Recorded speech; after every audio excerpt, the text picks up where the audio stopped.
past governor of Kaduna State, Nasir El-Rufai, has since completed his 2 terms of office and become increasingly separated from the government at the center run by his own political party, the All Progressives Congress.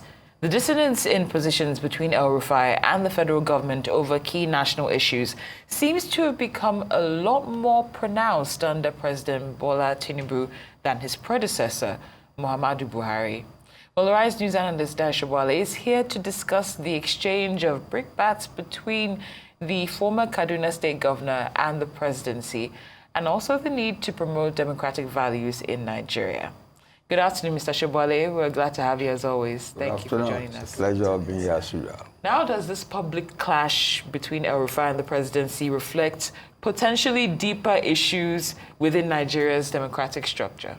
Okay, it's a matter of opinion. People are expressing opinions. And you say you should look at the context. A 2-day conference on Nigerian democracy.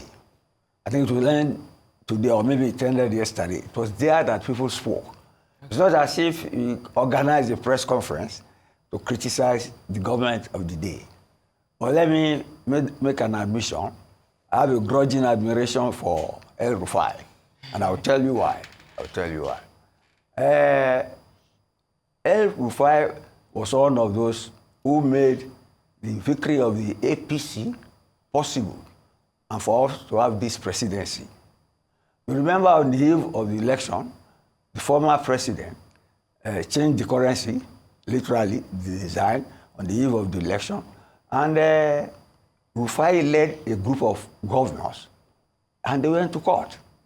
At first, he went to the president, and he obtained confirmation from the president that he had no candidate in their primaries, which Tinubu eventually won. But if Rufai had not gone to court, we would not be where we are today.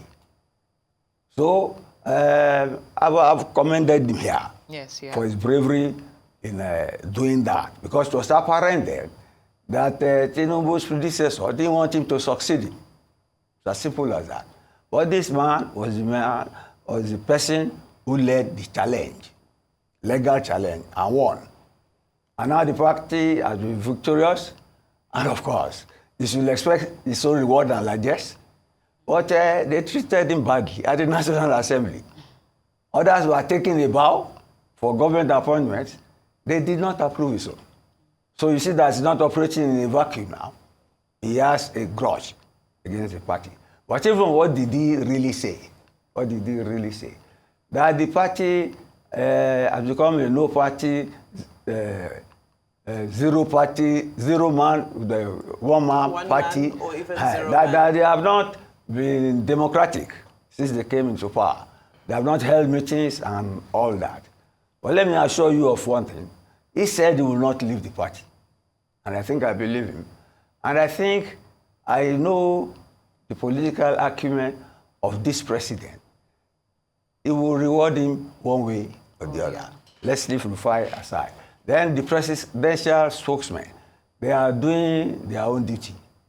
The APC National Publicity Secretary, I don't know how many they have, because I saw so many names.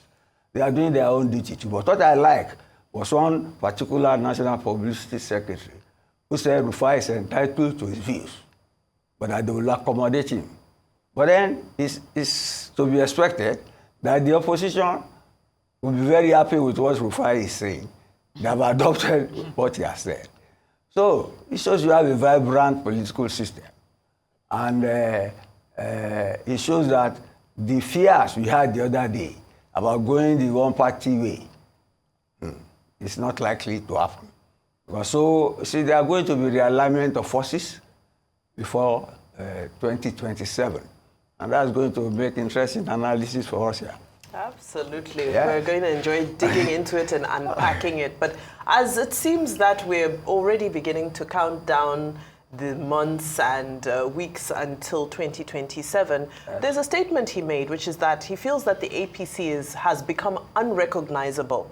I'm just curious what your assessment would be of the APC when they first came into party in the first term of President Buhari and the APC now. How would you assess the party against itself? Okay, I will ally myself with this observation, even though the ruling party may not like it. So when they formed the party, they were against corruption, and then they wanted to rescue the economy and provide security. If fails on all three counts, the party has failed. But he has not said he's booting. He's leaving the party and going to another party. He said he will stay there. So in a way, the party should take its observation in good faith. I don't even think it is decent because it's from within. It's from within. And even then, if it is decent, they should accommodate it.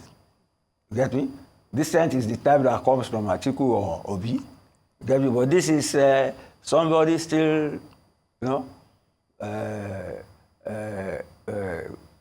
how do I put it? Complaining from within.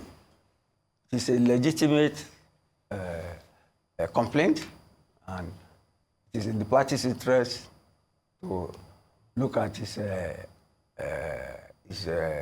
complaints, because he was one of the architects of this party winning this presidency with the Muslim ticket. He played a major part. I don't know him, but I admire his guts. Okay. All right. Also, Mr. Sobowale, yeah. That's your favorite angle, usually history. Wondering which historical patterns of former governors challenging sitting presidents have we seen that are strikingly similar to what we're watching play out in this case? You see, you don't need to go far into history. Okay. You remember what's happening in Rivers State? Yes. It's a classic example. Something is happening in the Edo State.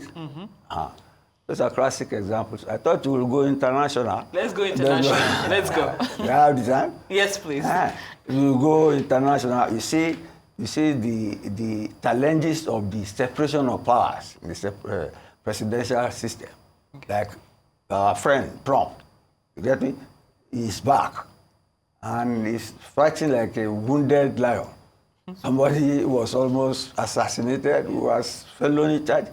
But now he's trying to undo the weaponization of the judicial system, the justice system against him, and that's politics.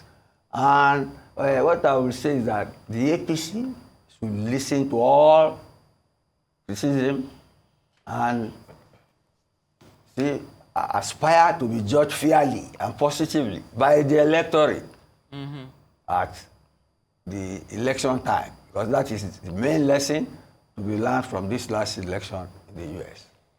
The former governor, Rufai, also criticized something that has almost become like a running joke, which is the internal party democracy, the process of delegates voting for their leadership and so forth, and he's faulted that, which we all know that that system has its own nuances. Do you think we can ever evolve out of it? Because you are avoiding saying what he said. Well, he said that the leadership recruitment process is faulty. Is faulty, and illiterate, semi-literate, and cunning people. Don't say that. He knows. So how is it possible to get away from delegates forging their allegiance with, in his words, illiterates, semi-illiterates, and cunning people? Because it seems the system favors those people. You see, he will pay for social trust eventually, invariably, because people will remind him if he's not retiring from politics, they will have primaries. They will look for delegates, and they will tell him you called us illiterates, semi-illiterates, and all that. But what he's trying to say is that the quality of leadership is poor. So that's what he's trying to say. And if you have met some legislators, some active politicians, you speak to them, you know that what he's saying is not misinformation or fake news. He knows what he's saying. So he's looking for better quality of leadership. How they can do that without money is our problem.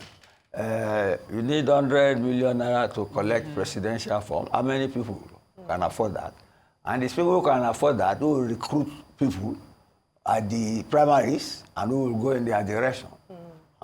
You know, even now, Atiku, a well-respected leader, he said that the ruling party is trying to buy other parties by giving people 50 million naira. You get me? Our political system, the participation, the recruitment, and the quality of leadership and the quality of election primaries are highly monetized. And some people just go there to get their own part of the national cake and leave it. And then it's even far more complicated because no matter how minuscule your party is, you are given some money. So people want to register parties on account of that, even though we know there are only 2 or 3 parties. So that is it. That's the quality of our political system. And we appreciate the quality of your analysis. Thank you so much for joining us, Mr. Dayo Sobowale, a Rising Analyst. We appreciate your time as always. Thank you.